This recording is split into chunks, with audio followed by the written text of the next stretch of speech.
بسم الله الرحمن الرحيم الحمد لله واشهد ان لا اله الا الله وحده لا شريك له واشهد ان محمدا عبده ورسوله صلى الله عليه وعلى آله وصحبه وسلم تسلیما كثيرا ثم اما بعد۔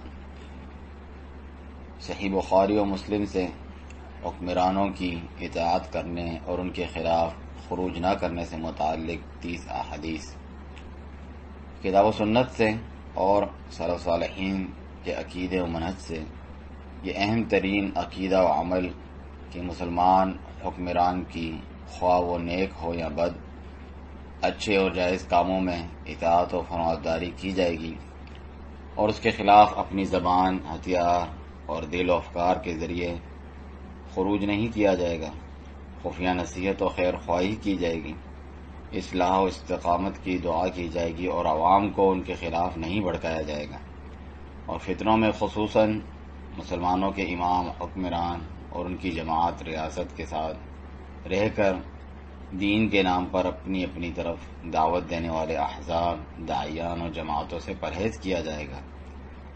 اس عقیدے کی اہمیت اور اس بارے میں گمراہ فرقوں کی گمراہی کے پیش نظر سلف صالحین اسے باقاعدہ عقیدے کی کتابوں میں ایک اہم نقطے کے طور پر اور اہل سنت اور اہل بدعت میں فرق کرنے کی امتیازی نشانیوں میں اسے شمار کرتے آئے ہیں۔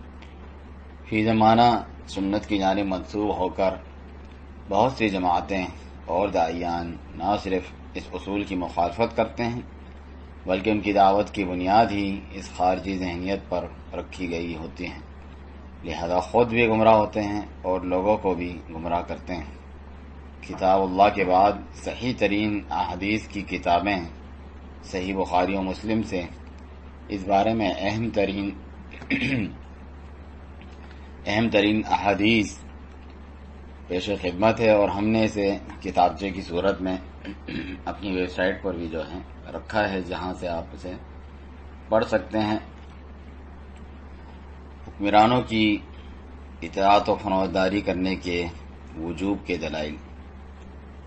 فرمانے والی تعالی ہے، یا ایھا الذین آمنوا اطیعوا اللہ واطیعوا الرسول واولی الامر منکم، اے ایمان والو اطاعت کرو اللہ تعالی کی اور اطاعت کرو رسول کی اور ان کی جو تم میں سے اولی الامر حکمران ہیں۔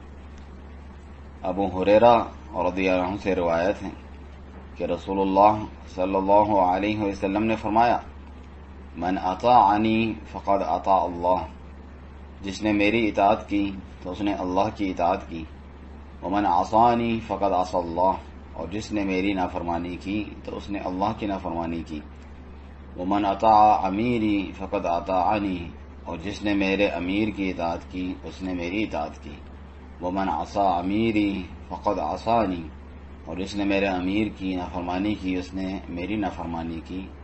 صحیح بخاری اور مسلم کی روایت۔ انس بن مالک رضی اللہ عنہ سے روایت ہے کہ رسول اللہ صلی اللہ علیہ وسلم نے فرمایا، اسمعوا واطیعوا وان استعمل حبشی کأن رأسه زبیبۃ۔ صحیح بخاری کی روایت کہ سنو اور اطاعت کرو، خواہ تم پر کسی ایسے حبشی کو ہی گورنر بنایا جائے جس کا سر منقع کی طرح ہو۔ رأسہ زبیبۃ سے مراد اس کی مشابہت دینا ہے چھوٹے سر سے۔ یہ بھی کہا گیا کہ اس سے مراد ہے اس کا کالا ہونا، اور یہ بھی کہا گیا کہ سر پر کم بال یا ان کے گھنگریالے ہونا مراد ہیں۔ منقع جو کھجور کی قسم ہوتی ہیں، یہ فتح الباری سے ماخوذ ہیں۔ ابو ذر رضی اللہ عنہ سے روایت ہے، فرماتے ہیں کہ انا خلیلی اوصانی ان اسمع و اطیع وان کان عبدا مجدع الاطراف۔ صحیح مسلم کی روایت کہ بے شک مجھے میرے خلیل یعنی نبی صلی اللہ علیہ وآلہ وسلم نے وصیت کی کہ میں سنوں اور اطاعت کروں اگرچہ ہونٹ پھٹا شخص حکمران ہو۔ مجدع الاطراف کا مطلب ہے ہونٹ کٹے پھٹے ہوں، جیسا کہ امام نووی اس کی شرح میں فرماتے ہیں۔ عبداللہ بن عمر رضی اللہ عنہما سے روایت ہیں، فرماتے ہیں کھنا نبایع رسول اللہ صلی اللہ علیہ وسلم علی السمع والطاعہ یقول لنا فیما استطعت۔ صحیح بخاری اور مسلم کی روایت کہ ہم رسول اللہ صلی اللہ علیہ وسلم کی بیعت کرتے تھے سننے اور اطاعت کرنے کی، وہ ہم سے فرماتے ہیں ان باتوں میں جس کی تم میں استطاعت ہو۔ عبداللہ بن دینار فرماتے ہیں میں ابن عمر رضی اللہ عنہما کے پاس اس وقت حاضر ہوا جب لوگ عبد الملک پر مجتمع ہو چکے تھے، فرمایا انی اقر بالسمع والطاعۃ لعبد اللہ عبد الملک امیر المؤمنین علی سنت اللہ وسنت رسولہ فیما استطعت وان بنی قد اقروا بذلک۔ صحیح بخاری کی روایت کہ انہوں نے یعنی ابن عمر رضی اللہ عنہما نے لکھا میں عبداللہ عبد الملک امیر المؤمنین کی سننے اور اطاعت کرنے کا اقرار کرتا ہوں اپنی استطاعت بھر اللہ تعالی اور اس کے رسول صلی اللہ علیہ وسلم کی سنت کے مطابق، اور ساتھ ہی میرے بیٹوں نے بھی یہی اقرار کیا ہے۔ ظالم حکمران جو حقداروں کی حق تلفی کر کے اپنوں کو نوازتا ہے کی اطاعت بھی واجب ہے اور اس پر صبر کرنا چاہیے۔ عبیدہ بن صامت رضی اللہ عنہ نے فرمایا کہ ہمیں نبی صلی اللہ علیہ وسلم نے بلایا تو ہم نے ان کی بیعت کی، اور فرماتے ہیں جن چیزوں کی آپ صلی اللہ علیہ وسلم نے ہم سے بیعت لی ان میں یہ بھی تھا کہ بایعنا علی السمع والطاعۃ فی منشتنا ومکرہنا وعسرنا ویسرنا واثرۃ علینا، ہم نے بیعت کی کہ ہم دل چاہتے ہوئے بھی اور نہ چاہتے ہوئے بھی، اور مشکل و آسانی میں، بلکہ اس حال میں بھی کہ دوسروں کو ہم پر ترجیح اور فوقیت ہی کیوں نہ دی جائیں، الغرض ہر حال میں حکومت کی سنیں گے اور مانیں گے، اور وَأَلَّا نُنَازِعَ الْأَمْرَ أَهْلَهُ إِلَّا أَن تَرَوْا كُفْرًا بَوَاحًا عِندَكُم مِّنَ اللَّهِ فِيهِ بُرْهَانٌ، اور ہم حکومت کے بارے میں حکمرانوں سے جھگڑا نہیں کریں گے مگر اس صورت میں کہ جب تم اسے کھلم کھلا کفر کرتے ہوئے دیکھو، ایسا کفر کہ جس کے متعلق اللہ کی طرف سے تمہارے پاس دلیل بھی موجود ہوں۔ یہ صحیح بخاری اور مسلم کی روایت ہے۔ امام النووی فرماتے ہیں اثرات علینا کا مطلب ہے دنیاوی امور میں تمہیں چھوڑ کر دوسروں کو مخصوص کرنا اور ترجیح دینا، اور حافظ ابن حجر فتح الباری میں فرماتے ہیں بواحن کا مطلب ہے بالکل ظاہر باہر کفر۔ حذیفہ بن الیمان رضی اللہ عنہ سے روایت ہیں، فرماتے ہیں کہ رسول اللہ صلی اللہ علیہ وسلم نے فرمایا یکون بعدی ائمۃ لا یہتدون بہدای ولا یستنون بسنتی وسیقوم فیہم رجال قلوبهم قلوب الشیاطین فی جثمان انس، میرے بعد ایسے ائمہ حکمران آئیں گے جو میری ہدایت پر نہیں چلتے ہوں گے اور نہ ہی میری سنت کی پیروی کریں گے، اور ان قریب ان میں ایسے انسان کھڑے ہوں گے جن کے جسم انسانوں کے ہوں گے لیکن دل شیاطین کے دل ہوں گے۔ قلت کیف اصنع یا رسول اللہ ان ادرکت ذلک، میں نے عرض کی اے اللہ کے رسول اگر میں ایسے حالات پالوں تو کیا کروں؟ قال تسمع وتطيع للامیر وان ضرب ظهرك واخذ مالك فاسمع واطع، فرمایا اپنے امیر حکمران کی بات سننا اور اطاعت کرنا، اگرچہ تمہاری کمر پہ کوڑے مارے جائیں اور تمہارا مال چھین لیا جائے تو سننا اور اطاعت کرنا۔ یہ صحیح مسلم کی روایت ہے۔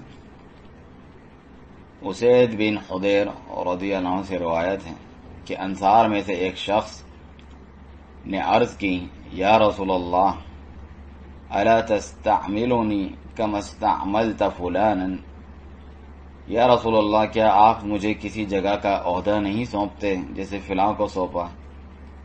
قال ستلقون بعدی عفرة فاصبروا حتى تلقونی علی الحوض، آپ صلی اللہ علیہ وسلم نے فرمایا میرے بعد تم دیکھو گے کہ تمہاری حق تلفی کر کے دوسروں کو تم پر ترجیح دی جائے گی، لیکن تم صبر سے کام لینا یہاں تک کہ تم مجھ سے بروز قیامت حوض کوثر پر آ کر ملو۔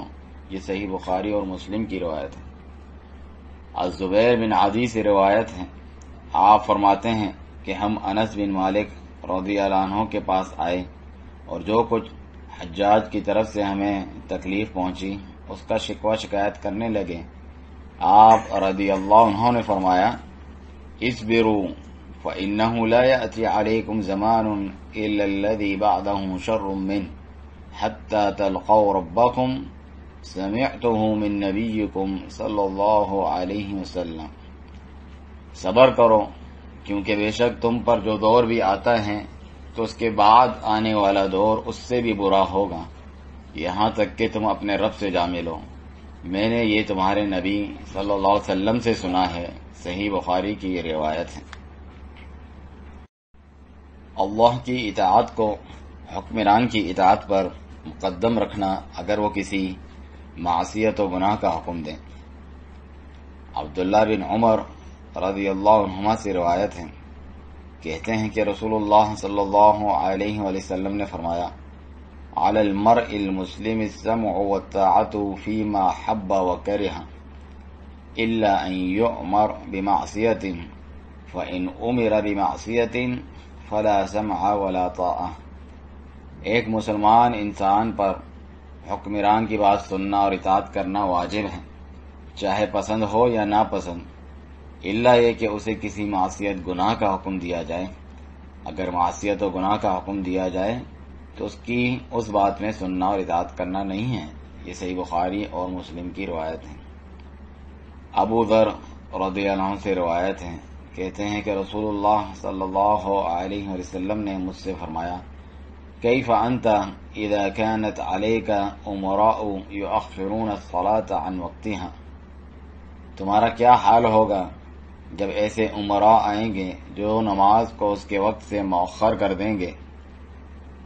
قلت فما تأمرنی، میں نے عرض کی آپ صلی اللہ علیہ وسلم مجھے کیا حکم دیتے ہیں؟ قال صل الصلاة لوقتها فإن أدركتها معهم فصل فإنها لك نافلة۔ فرمایا تجھے چاہیے کہ نماز کو اس کے وقت پر پڑھ لے، پھر اگر تو اس کے بعد ان کے ساتھ جماعت پا لے تو نماز پڑھ لے، وہ تیرے لیے نفل بن جائے گی۔ یہ صحیح مسلم کی روایت ہے۔ ہم پر جو حکمران کا حق بنتا ہے وہ ہم اسے دیں، البتہ جو حق ہمارا بنتا ہے وہ اللہ تعالیٰ سے مانگیں۔ عبداللہ بن مسعود رضی اللہ عنہ سے روایت ہیں، فرماتے ہیں کہ رسول اللہ صلی اللہ علیہ وسلم نے فرمایا ستكون أثرة وأمور تنكرونها قالوا يا رسول الله فما تأمرنا قال تؤدون الحق الذي عليكم وتسألون الله الذي لكم۔ ان قریب تم پر ایک ایسا زمانہ آئے گا جس میں تم پر دوسروں کو فوقیت دی جائے گی اور ایسی باتیں ہوگی جن کو تم برا سمجھو گے۔ لوگوں نے عرض کیا یا رسول اللہ اس صورتحال میں ہمیں آپ کیا حکم فرماتے ہیں؟ آپ صلی اللہ علیہ وآلہ وسلم نے فرمایا کہ جو حقوق تم پر حکمرانوں کے واجب ہوں انہیں ادا کرتے رہنا اور اپنے حقوق اللہ ہی سے مانگنا۔ یہ صحیح بخاری اور مسلم کی روایت ہے۔ وائل بن حجر رضی اللہ عنہ سے روایت ہے، فرمایا سلمہ بن یزید الجعفی رضی اللہ عنہ نے رسول اللہ صلی اللہ علیہ وسلم سے دریافت کیا یا نبی اللہ ارأیت ان قامت علینا امراء یسألون حقهم ویمنعون حقنا فما تأمرنا۔ اے نبی اللہ، اگر ہمارے امیر ایسے مقرر ہوں جو اپنا حق ہم سے طلب کریں اور ہمارا حق ہمیں نہ دیں تو اس صورتحال میں آپ ہمیں کیا حکم دیتے ہیں؟ فأعرض عنہ، تو آپ صلی اللہ علیہ وسلم نے اس سے منہ پھیر دیا۔ ثم سألہ فأعرض عنہ ثم سألہ فی الثانیة او فی الثالثة، پھر واپس پوچھا تو واپس سے گریز فرمایا، پھر دوسری یا تیسری مرتبہ پوچھنے پر اشعث بن قیس نے انہیں اپنی طرف کھینچا، فجذبہ الاشعث بن قیس، فقال رسول اللہ صلی اللہ علیہ وسلم اسمعوا واطیعوا فانما علیہم ما حملوا وعلیکم ما حملتم۔ بس رسول اللہ صلی اللہ علیہ وسلم نے فرمایا سنو اور اطاعت کرو، کیونکہ ان پر ان کی ذمہ داری کا بوجھ ہے اور تم پر تمہاری۔ یہ صحیح مسلم کی روایت ہے۔ بدنیتی پر مبنی بیعت یعنی محض دنیا کی طلب کی خاطر۔ ابو ہریرہ رضی اللہ عنہ سے روایت ہے کہ رسول اللہ صلی اللہ علیہ وسلم نے فرمایا ثلاثة لا يكلمهم الله يوم القيامة ولا يزكيهم ولهم عذاب أليم۔ تین آدمی ایسے ہیں جن سے اللہ تعالی قیامت کے دن بات نہیں کرے گا اور نہ انہیں پاک کرے گا اور ان کے لیے بہت دردناک عذاب ہوگا۔ رجل على فضل ماء بالطريق يمنع منه ابن السبيل، ایک وہ شخص جس کے پاس راستے میں زائد پانی ہو پھر بھی وہ مسافروں کو اس سے روکے۔ ورجل بايع اماما لا يبايعه الا لدنياه ان اعطاه ما يريد وفى له والا لم يفي له۔ دوسرا وہ شخص جو امام سے بیعت کرے اور اس کی بیعت صرف دنیا کی خاطر ہو، اگر وہ اسے کچھ اس کی چاہت کے مطابق دے دیں تو بیعت سے وفاداری کرتا ہے ورنہ وفا نہیں کرتا۔ ورجل يبايع رجلا بسلعة بعد العصر فحلف بالله لقد أعطي بها كذا وكذا فصدقه فأخذها ولم يؤت بها۔ تیسرا وہ شخص جو کسی دوسرے کو کچھ سامان عصر کے بعد بیچ رہا ہو اور قسم کھائے کہ اسے اس سامان کی اتنی اتنی قیمت مل رہی تھی اور پھر خریدنے والا اسے سچا سمجھ کر اس مال کو لے لے حالانکہ اسے اس کی اتنی قیمت نہیں مل رہی تھی۔ یہ صحیح بخاری کی روایت ہے۔ حکمران کو خفیہ نصیحت کرنے کی مشروعیت۔ تمیم بن اوس الداری رضی اللہ عنہ سے روایت ہے کہ رسول اللہ صلی اللہ علیہ وآلہ وسلم نے فرمایا الدین النصیحہ کل لمن قال للہ ولکتابہ ولرسولہ ولأئمة المسلمین وعامتہ۔ دین نصیحت و خیر خواہی کا نام ہے۔ ہم نے عرض کی کس کے لیے خیر خواہی؟ آپ صلی اللہ علیہ وسلم نے فرمایا اللہ کے لیے، اس کی کتاب کے لیے، اس کے رسول کے لیے اور مسلمانوں کے حکمرانوں اور عام مسلمانوں کے لیے۔ یہ صحیح مسلم کی روایت ہے۔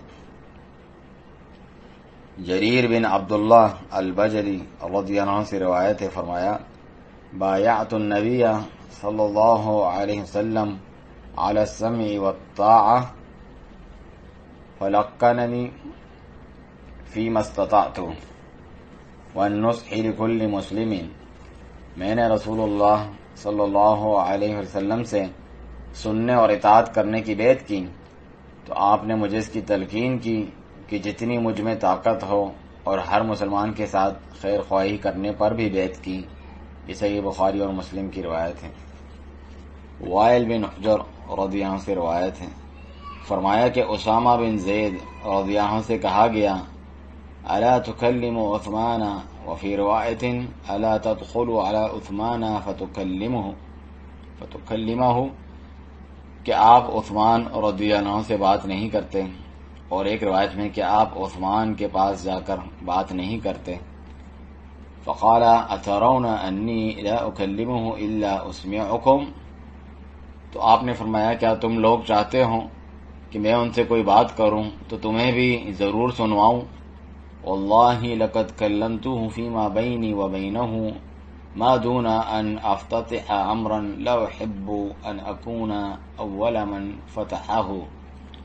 اللہ کی قسم یقیناً میں نے ان سے بات کی ہے، لیکن وہ میرے اور ان کے درمیان ہیں، کیونکہ میں نہیں چاہتا کہ میں ایسے مسئلے کو کھولنے والا بن جاؤں کہ جس کو سب سے پہلے کھولنے والا میں نہیں بننا چاہتا۔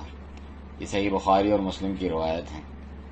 امام النووی رحمہ اللہ اسامہ رضی اللہ عنہ کے مقصود کی وضاحت کرتے ہوئے صحیح مسلم کی شرح میں فرماتے ہیں ان کا یہ قول کہ افتتح امرا لا احب ان اکون اول من فتحہ، میں ایسے مسئلے کو کھولنے والا بن جاؤں کہ جس کو سب سے پہلے کھولنے والا میں نہیں بننا چاہتا، یعنی حکمرانوں پہ سر عام نکیر کرنا، تنقید کرنا، جیسا کہ عثمان رضی اللہ عنہ کی شہادت کے سبب میں سے ہوا۔ حافظ ابن حجر رحمہ اللہ اپنی کتاب فتح الباری شرح صحیح بخاری میں فرماتے ہیں، المحلف فرماتے ہیں وہ اسامہ رضی اللہ عنہ سے چاہتے تھے کہ وہ عثمان رضی اللہ عنہ سے بات کریں۔ اسامہ نے جواب دیا، میں نے خفیہ طور پر ان سے بات کی ہے، لیکن میں یہ دروازہ نہیں کھولنا چاہتا۔ اس کا مطلب ہے کہ امراء حکمرانوں پر اعلانیہ تنقید کرنے کا دروازہ نہیں کھولنا چاہتا، اس ڈر سے کہ کہیں مسلمانوں کا اتحاد پارا پارا نہ ہو جائے۔ پھر حافظ ابن حجر فرماتے ہیں عیاض نے فرمایا کہ اسامہ رضی اللہ عنہ کی مراد یہ تھی کہ میں امام پر سر عام نکیر کرنے کا دروازہ نہیں کھولنا چاہتا، کیونکہ اس کے برے انجام کا خدشہ ہے، بلکہ چاہیے کہ ان سے نرمی کا معاملہ کرتے ہوئے خفیہ نصیحت کی جائے، اور یہ قبول کیے جانے کے زیادہ لائق بھی ہیں۔ صحیحین کے علاوہ بھی عیاض بن غنم رضی اللہ عنہ سے روایت ہے کہ رسول اللہ صلی اللہ علیہ وآلہ وسلم نے فرمایا، من اراد ان ينصح لذی سلطان فلا يبدہ علانیۃ، جو کوئی حاکم وقت کو نصیحت کرنا چاہتا ہو تو اسے اعلانیہ نہ کرے، ولیکن یأخذ بیدہ فیخر بہ، بلکہ اس کا ہاتھ پکڑ کے تنہائی میں لے جا کر نصیحت کرے، فإن قبل منہ فذاک، اگر وہ اس سے قبول کر لیتا ہے تو ٹھیک، وإلا كان قد أدى الذي عليه، ورنہ اس کے ذمہ جو تھا اس نے ادا کر دیا ہے۔ یہ السنہ لابن ابی عاصم میں صحیح روایت ہے۔ اس کے علاوہ مسند احمد اور ابن عساکر میں بھی یہ روایت ہے۔ جس کی پہلے بیعت ہو گئی اس سے وفا کرنا، جبکہ دوسرے کھڑے ہونے والے یا اس جیسی حرکت کرنے والے کو جو مسلمانوں کے اتحاد کو پارا پارا کرے قتل کر دینا، جیسا کہ ہمارے ہاں حزب اختلاف ہوتے ہیں۔ اور فجر رضی اللہ عنہ سے روایت ہے کہ میں نے رسول اللہ صلی اللہ علیہ وسلم کو فرماتے ہوئے سنا، انہ ستکون حنات و حنات، یقیناً ان قریب فتنے اور فساد ہوں گے، فمن اراد ان یفرق امر هذه الامة وهي جمیع، پھر جو کوئی اس امت کے معاملے میں پھوٹ ڈالنا چاہے حالانکہ وہ سب اتفاق اتحاد سے ہوں، فاضربوہ بالسیف کائنا من کان، تو اس کو تلوار سے مارو چاہے جو ہو جہاں ہو۔ یہ صحیح مسلم کی روایت ہے۔ حناتن کا مطلب ہے فتنے، واقعات و حادثات، جیسا کہ امام النووی رحمہ اللہ نے فرمایا۔ ابو سعید الخدری رضی اللہ عنہ سے روایت ہے کہ رسول اللہ صلی اللہ علیہ وسلم نے فرمایا، اذا بویع لخلیفتین فاقتلوا الاخر منہما، جب دو خلیفہ سے بیعت کی جائے تو دوسرے والے جس سے آخر میں بیعت ہوئی ہو اس کو قتل کر ڈالو۔ یہ صحیح مسلم کی روایت ہے۔ ابو ہریرہ رضی اللہ عنہ سے روایت ہے کہ رسول اللہ صلی اللہ علیہ وسلم نے فرمایا، كانت بنو اسرائیل تسوسهم الانبیاء كلما هلك نبی خلفه نبی، بنی اسرائیل کے انبیاء علیہم الصلاۃ ان کی سیاست چلاتے تھے، جب بھی ان کا کوئی نبی فوت ہو جاتا تو دوسرا نبی اس کی جگہ آ جاتا۔ وَإِنَّهُ لَا نَبِيَّ بَعْدِي، لیکن یاد رکھو میرے بعد کوئی نبی نہیں آئے گا۔ وَسَيَكُونُ خُلَفَاءُ فَيَكْفُرُونَ، ہاں خلیفہ ہوں گے اور بہت ہوں گے۔ قالوا فما تأمرنا، قال فو ببيعة الأول فالأول أعطوهم حقهم فإن الله سائلهم عما استرعاهم۔ صحابہ نے عرض کی، ان کے بارے میں آپ ہمیں کیا حکم دیتے ہیں؟ آپ صلی اللہ علیہ وسلم نے فرمایا، سب سے پہلے جس سے بیعت کر لو بس اسی سے وفاداری کرو اور انہیں ان کا حق دو، کیونکہ یقیناً اللہ تعالیٰ ان سے قیامت کے دن ان کی رعایا کے بارے میں سوال کرے گا۔ یہ صحیح بخاری اور مسلم کی روایت ہے۔ عبداللہ بن عامر بن العاص رضی اللہ عنہ سے روایت ہے کہ رسول اللہ صلی اللہ علیہ وسلم نے فرمایا ان امتکم هذه جعل عافیتها فی اولها، بے شک تمہاری اس امت کی بھلائی ان کے پہلے لوگوں میں رکھی ہیں، وَسَيُصِيبُ آخِرَهَا بَلَاءٌ وَأُمُورٌ تُنْكِرُونَهَا، جبکہ عنقریب بعد کے لوگوں پر آزمائشیں آئیں گی اور ایسے معاملات جو تم کو برے اور منکر لگیں گے، وَتَجِيءُ فِتْنَةٌ فَيُرَقِّقُ بَعْضُهَا بَعْضًا وَتَجِيءُ الْفِتْنَةُ فَيَقُولُ الْمُؤْمِنُ هَذِهِ مُهْلِكَتِي ثُمَّ تَنْكَشِفُ، اور ایسے فتنے درپیش آئیں گے جن میں سے ہر گزرا ہوا فتنہ آنے والے فتنے کے آگے کم تر ہوگا۔ کوئی فتنہ اٹھے گا تو مومن کہے گا یہ تو میری تباہی ہے، پھر وہ چھٹ جائے گا، تو دوسرا آئے گا اور مومن کہے گا وَتَجِيءُ الْفِتْنَةُ فَيَقُولُ الْمُؤْمِنُ هَذِهِ، تو مومن کہے گا یہی ہے، یعنی میری ہلاکت کا تو فتنہ یہ ہے۔ فَمَنْ أَحَبَّ أَنْ يُزَحْزَحَ عَنِ النَّارِ وَيُدْخَلَ الْجَنَّةَ فَلْتَأْتِهِ مَنِيَّتُهُ وَهُوَ يُؤْمِنُ بِاللَّهِ وَالْيَوْمِ الْآخِرِ،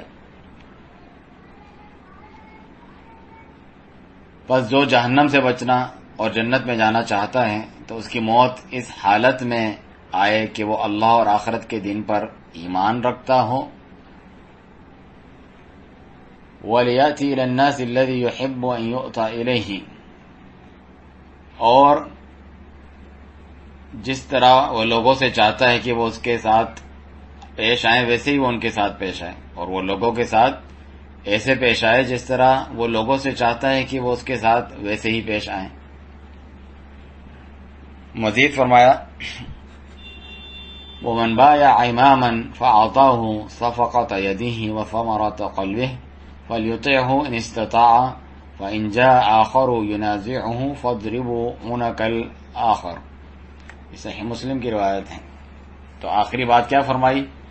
اور جس نے کسی امام حکمران کے ہاتھ پر بیعت کر کے اسے اپنا عہد و پیما اور دل کا پھل دیا ہو، دل کا پھل کا مطلب ہے عہد کے ساتھ اخلاص اور اس کا التزام پابندی کرنا ہے، جیسا کہ عون المعبود شرح سنن نبی داؤد میں ذکر ہے۔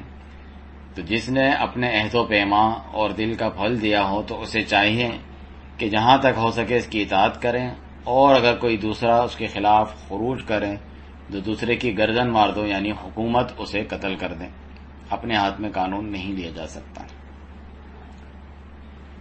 حکمران کی اطاعت سے ہاتھ کھینچ لینا حرام ہے۔ عبداللہ بن عمر رضی اللہ عنہما سے روایت ہے کہ رسول اللہ صلی اللہ علیہ وسلم نے فرمایا من خلع یدا من طاعة لقی اللہ یوم القیامت لا حجت لہ ومن مات ولیس فی عنقہ بیعہ مات میتۃ جاہلیہ، جس نے حکمران کی اطاعت سے ہاتھ کھینچا تو وہ اللہ تعالیٰ سے بروز قیامت اس حال میں ملاقات کرے گا کہ اس کے پاس کوئی حجت نہ ہوگی، اور جو اس حال میں مرا کہ اس کے گلے میں حکمران کی بیعت نہ تھی تو اس کی موت جاہلیت کی موت ہوگی۔ یہ صحیح مسلم کی روایت ہے۔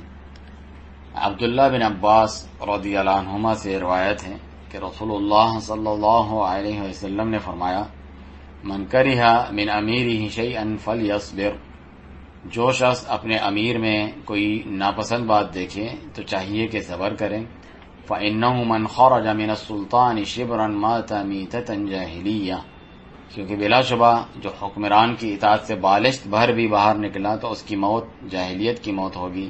یہ صحیح بخاری اور مسلم کی روایت ہے۔ مسلمان حکمران کے خلاف خروج کرنا اور فتنے کے موقع پر قتال کرنا حرام ہے۔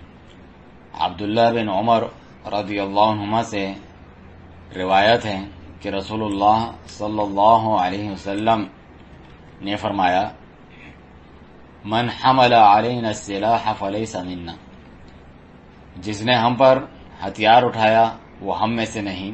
صحیح بخاری اور مسلم کی روایت۔ عبداللہ بن مسعود رضی اللہ عنہ سے روایت ہے کہ نبی صلی اللہ علیہ وسلم نے فرمایا سباب المسلم فسوق وقتالہ کفر، مسلمان کو گالی دینا فسق ہے اور اس سے لڑنا قتال کرنا کفر ہے۔ صحیح بخاری اور مسلم کی روایت۔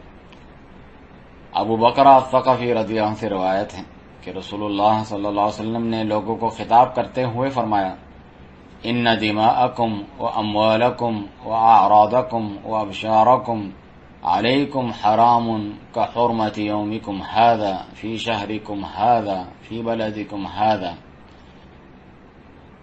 بے شک تمہارا خون، تمہارے مال، تمہاری عزتیں اور تمہاری کھال تم پر اسی طرح حرام ہیں جس طرح تمہارے اس دن کی حرمت تمہارے اس مہینے اور تمہارے اس شہر میں۔ الا هل بلغت، کیا میں نے رب کا پیغام پہنچا دیا؟ قلنا نعم، ہم نے کہا جی ہاں پہنچا دیا ہے۔ قال اللہم اشہد، آپ صلی اللہ علیہ وسلم نے فرمایا اے اللہ تو گواہ رہنا، فلیبلغ الشاہد الغائب، بس میرا یہ پیغام یہاں حاضر لوگ غیر موجود لوگوں تک پہنچا دیں۔ وقال لا ترجعوا بعدی کفارا یضرب بعضکم رقاب بعض، اور فرمایا میرے بعد کافر نہ ہو جانا کہ ایک دوسرے کی گردنیں مارنے لگو۔ یہ صحیح بخاری اور مسلم کی روایت ہے۔ ابشارکم بشرہ کی جمع ہے جو کہ انسان کی ظاہری جلد کھال کو کہتے ہیں، جیسا کہ فتح الباری میں۔ ابو بکر الثقفی رضی اللہ عنہ سے روایت ہے کہ رسول اللہ صلی اللہ علیہ وسلم نے فرمایا اذا التقى المسلمان بسیفیہما، جب دو مسلمان اپنی اپنی تلواریں لے کر آمنے سامنے ہوں، لڑ پڑیں، فالقاتل والمقتول فی النار، تو قاتل اور مقتول دونوں آگ جہنم میں ہیں۔ فقلت یا رسول اللہ هذا القاتل فما بال المقتول، میں نے عرض کی یا رسول اللہ اس قاتل کا تو سمجھ میں آتا ہے لیکن مقتول کا کیا قصور؟ قال انه كان حریصا على قتل صاحبه، فرمایا بے شک وہ بھی اپنے ساتھی کو مارنا ہی چاہتا تھا لیکن اسے موقع نہیں ملا۔ یہ صحیح بخاری اور مسلم کی روایت ہے۔ ابو ہریرہ رضی اللہ عنہ سے روایت ہے کہ رسول اللہ صلی اللہ علیہ وسلم نے فرمایا من خرج من الطاعة وفارق الجماعة ثم مات میتة جاہلیہ، جو شخص اطاعت سے نکل جائے اور جماعت چھوڑ دے پھر مرے تو اس کی موت جاہلیت کی موت ہے۔ ومن قتل تحت رایۃ عمیۃ یغضب للعصبۃ ویقاتل للعصبۃ فلیس من امتی، اور جو شخص اندھا دھند جھنڈے کے تلے مارا جائے جو عصبیت یعنی قوم، نسل پرستی وغیرہ کے لیے غصہ ہوتا ہوں اور عصبیت ہی کے لیے لڑتا ہوں تو وہ میری امت میں سے نہیں ہے۔ ومن خرج من امتی علی امتی یضرب برها وفاجرها لا يتحاشى من مؤمنها ولا يفي بذي عهدها فليس مني ولست منه، اور جو میری امت میں سے میری امت ہی کے خلاف نکلے، نیک ہوں یا بد، سب کو مارتا پھرے، کسی مومن کی بھی پرواہ نہ کریں، نہ ہی جس سے عہد ہوا ہو اس سے وفا کرے، تو مجھ سے نہیں اور میں اس سے نہیں ہوں۔ یہ صحیح مسلم کی روایت ہے۔ عمیہ یعنی اندھا دھند معاملہ جس میں کچھ صاف واضح نہ ہو پائے، شرعی لحاظ سے اس لڑائی کا صحیح ہونا معلوم نہ ہو سکے، یہ امام النووی نے فرمایا۔ سعید بن جبیر فرماتے ہیں ہمارے پاس عبداللہ بن عمر رضی اللہ عنہما نکل کر آئے تو ہم نے امید کی کہ وہ ہمیں کوئی اچھی سی حدیث سنائیں گے۔ کہتے ہیں فبادرنا الیہ رجل، پس ایک شخص ہم سے پہلے ان کے پاس پہنچ گئے اور پوچھا فقال یا ابا عبد الرحمن حدثنا عن القتال فی الفتنہ، اے ابو عبد الرحمن ہم سے فتنے کے دور میں قتال کے متعلق حدیث بیان کیجئے۔ واللہ یقول وقاتلہم حتی لا تکون فتنہ، اللہ تعالیٰ فرماتا ہے تم ان سے قتال کرو یہاں تک کہ فتنہ باقی نہ رہے۔ اس شخص نے یہ آیت پڑھی سورہ بقرہ کی۔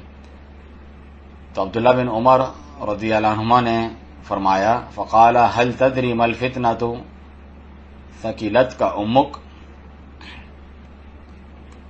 کیا تمہیں معلوم بھی ہے کہ فتنہ کیا ہے، تیری ماں تجھے گم پائے۔ انما كان محمد صلی اللہ علیہ وسلم يقاتل المشركين وكان الدخول في دينهم فتنة وليس كقتالكم على الملك، اس سے مراد تو یہی ہے کہ محمد صلی اللہ علیہ وسلم مشرکین سے قتال فرماتے تھے کیونکہ مسلمانوں کا اپنے دین اسلام میں داخل ہونا فتنہ آزمائش ہوا کرتا تھا، تمہارے قتال کی طرح نہیں ہوتا جو ملک حکومت کے لیے ہے، اقتدار کے لیے ہے۔ جیسا کہ اسی حدیث کی ایک دوسری روایت صحیح بخاری میں اس کی وضاحت ہے کہ اس وقت اسلام مسلمان بہت کم تھے اور ایک شخص اپنے دین اسلام کی وجہ سے فتنے تکلیف میں ڈالا جاتا، یہاں تو اسے قتل کرتے یا قید کرتے، یہاں تک کہ اسلام پھیل گیا اور فتنہ باقی نہ رہا۔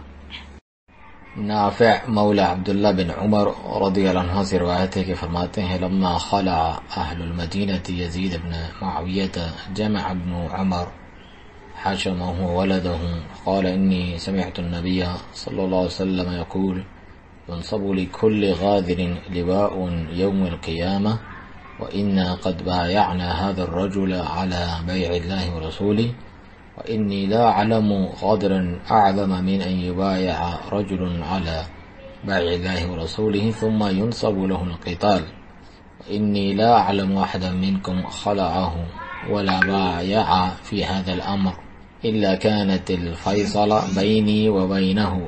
صحیح بخاری کی روایت کہ جب اہل مدینہ نے یزید بن معاویہ کی بیعت توڑ دی تو ابن عمر رضی اللہ عنہما نے اپنی اولاد اور خدام و احباب کو جمع کیا اور انہیں گواہ بناتے ہوئے فرمایا کہ میں نے رسول اللہ صلی اللہ علیہ وسلم کو فرماتے ہوئے سنا، بے شک ہر غدار کے لیے بروز قیامت ایک جھنڈا نصب کیا جائے گا۔ ہم نے اس شخص یعنی یزید کی بیعت کی ہے اللہ تعالیٰ اور اس کے رسول کی مقرر کردہ بیعت کے موافق، اور بے شک میں اس سے بڑی کوئی غداری نہیں جانتا کہ کسی شخص کی بیعت اللہ تعالیٰ اور اس کے رسول کی مقررہ کردہ بیعت کے موافق کی جائے پھر اس کے خلاف لڑا جائے، اور دیکھنا میں تم سے کسی کو نہ پاؤں کہ وہ اس کی بیعت توڑے یا اس بارے میں کسی دوسرے کی بیعت کرے، ورنہ یہی میرے اور اس کے درمیان فیصلہ کن بات بن جائے گی، یعنی پھر میرا اس کا تعلق ختم۔